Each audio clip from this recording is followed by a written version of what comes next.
Okay, we're on episode 3 of the argument essay practice sessions. This is Mr. Clark. We're going to go through 2 more in a faster pace than the last one to look at 2 of the institutional argument essays, and that's really important from Unit 2. All right, our first essay that we're going to look at deals with the power of the presidency. And there's a couple of key things to notice in the prompt, right? It gives you a time horizon. And so we're talking about the past century. So you don't want to go back to, the Lincoln and Jefferson and all that kind of stuff. You got to look in the prompt. All right, they're setting a time horizon for this. So I've got to go from essentially from 1920 until now. And so anything certainly with FDR to the present works. So you could take that pathway. The documents, you look at those, seem to be stronger in terms of the negative response to this, that saying, no, the president has not gotten too strong because Fed 70 is taking you in that direction. So that should have been a tip off. And it's not hard to go off rubric with this one, or off rubric, off document, and to take the off ramp and just go in a different direction, talking about the president's powers expanding and not just going into the specific documents. Okay, so if you said yes, if you answered yes to the question about the president, whether they've overwhelmed their restraints on their power, you would look at I've sort of set up this. Notice that the underlined area is literally taken from the language of the prompt. The expansion of the executive branch over the past century has excessively centralized power in the hands of the American president. And so that's literally what they're asking you to, address in the question. Use that language from the prompt. Make this very formulaic when you're writing out your thesis. And then that all important because, and then you have your line of reasoning. Modern presidents have found ways to avoid checks on their power in areas such as war powers. Okay, and so you can look into any of these areas. And again, this is not exhaustive. There are plenty of other things that you could talk about relative to the president and getting more powerful. But war powers is where the original look at the imperial presidency, Arthur Schlesinger came up with this theory in the 1970s at the end of the Vietnam War. And, has the president been able to use his commander-in-chief powers unbounded, unfettered from Congress, and being able to deploy troops and to use drone strikes and to use, all kinds of covert actions, any kind of things like that. And so this idea that really Congress has sort of demurred, they've gotten very feeble when it comes to war powers. Has that actually gotten to the point where, it's an imbalanced power structure? And in the war powers argument, it makes a lot of sense. Congress is just not a co-equal branch when it comes to military and war-related issues. So the president is the dominant figure in that. So you could talk about how the president has exceeded this. They ignore the war powers resolution, potentially, the Vietnam War, all kinds of different topics that you could bring into this. Using military force in Libya, President Obama, using military force in Syria without a specific authorization for that, or using really old authorizations for force from, decade, or more earlier, prior to that happening. So all of that is stuff you could have brought in. The use of informal powers, of course, the powers that are not delegated specifically in the Constitution. And so the use of executive orders or executive agreements. Presidents can act independently of Congress without having to get their consent. So an executive agreement circumvents or gets around this whole idea of going to the Senate for their advice and consent, the ratification of treaties. You can bypass that whole process. So we saw that with President Obama, and getting the Iranian nuclear deal was through an executive agreement because he couldn't get it through the Senate, something along those lines. And there have been more executive agreements over time. We've seen an uptick in them in recent presidents, as opposed to prior to World War II. Executive orders, same kind of idea. The president can use these to sort of direct the federal bureaucracy to enact different policies without the consent of Congress, without going through their, the legislative process. And, we saw this with President Obama's DACA program and this program of, deferred action for childhood arrivals, the Dreamers, and giving legal protections for them that he was unable to get through Congress and utilizing it in that kind of way. So presidents will use their powers in those kind of way. And of course, executive privilege is used by presidents to bypass oversight, to claim confidentiality with their advisors and the other branches of government. So, or the other branches of government, the executive agencies that carry out, or his advisors in the White House that carry out his orders. So our last sort of evidence path that would make a lot of sense here is that the advent of modern technology, modern communications technology has made presidents much more visible than Congress, and that Congress really has trouble. If there's a public debate about something, Congress speaks with so many voices. It is not as made for TV as the presidency, and so if there's a public relations struggle between the two branches of government, obviously the president is going to have an outsized role in using his bully pulpit to draw attention to issues and to, whether it's, primetime addresses, whether it's the State of the Union address, whether it's, Trump's tweets, and all of that kind of thing, and television appearances. And that kind of thing has sort of imbalanced the power relationship between the two branches. So you could talk about that in the context of public opinion. All right, team no. So it's equally defensible to make an argument that, wait a second, president has not gone overboard. We see, there's plenty of arguments. The documents that were listed actually are better customized to that. And so, with the other one, you had to sort of look to the Constitution and say, okay, this power, whether it's like the power to declare war is in the Constitution, and so this has been a power that's been eroded by presidents. That could be your constitutional linkage, right? In this case, you've got a much better cast of arguments in some kind of way that we've seen checks on presidents that they're not all powerful. Presidents get frustrated in their attempts to govern. They still have to go to Congress and negotiate and bargain to get what they want. And so, there's plenty of examples of frustration for presidents, whether it's, the President Bush, the George W. Bush trying to get, Social Security reform, or President Obama had initiatives on immigration reform and all kinds of other areas where he was frustrated by the congressional pushback on all of those things. And so, Federalist 51, of course, talks about this idea of checks and balances, that, we can distribute powers across the federal government, disperse those powers, give each area of government the ability to guard its own powers, and they have an institutional incentive to guard their powers from other parts of government.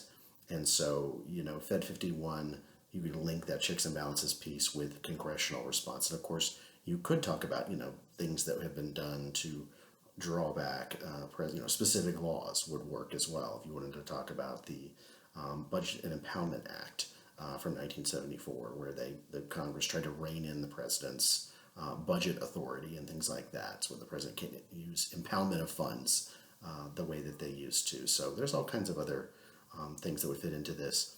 Federalist 70, of course, is the most, there should have been like a big red light when you saw that, like Fed 70 is all about executive authority is necessary, and we need a strong executive. We need a unitary executive, not a council of people to look over all of this.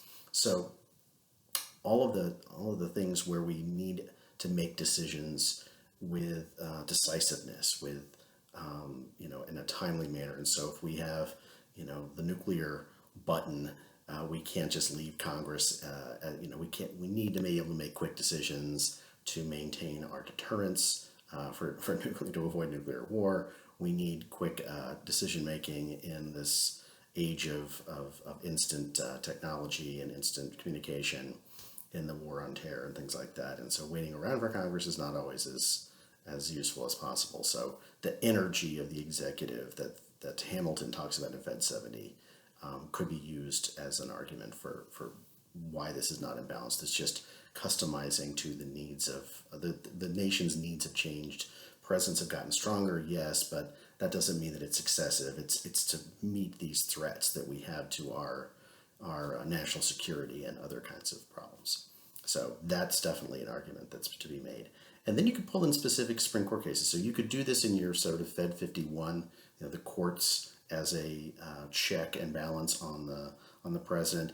I've listed a couple of different cases here where presidents got their hand slapped by the Supreme Court and said, where the Supreme Court said this goes too far. The president is exerting is claiming powers that are far greater than they should be. And so the Youngstown Steel case, the Truman tries to take over the steel mills in the Korean War. The Supreme Court says no. The Congress expressly denied giving you this authority and refused to grant your request for this. There's no shortage of steel. Also, that was another problem. And so Truman ends up getting rebuked by the Supreme Court in that area. U.S. versus Nixon, same kind of idea. Nixon, during the Watergate scandal and prior to the Watergate scandal, loses his attempt to, the New York Times versus U.S. is one of our required court cases. You could bring that in. The president tried to block the publication of the Pentagon Papers because they were embarrassing things about failures in the federal government's, prosecution of the war in Vietnam.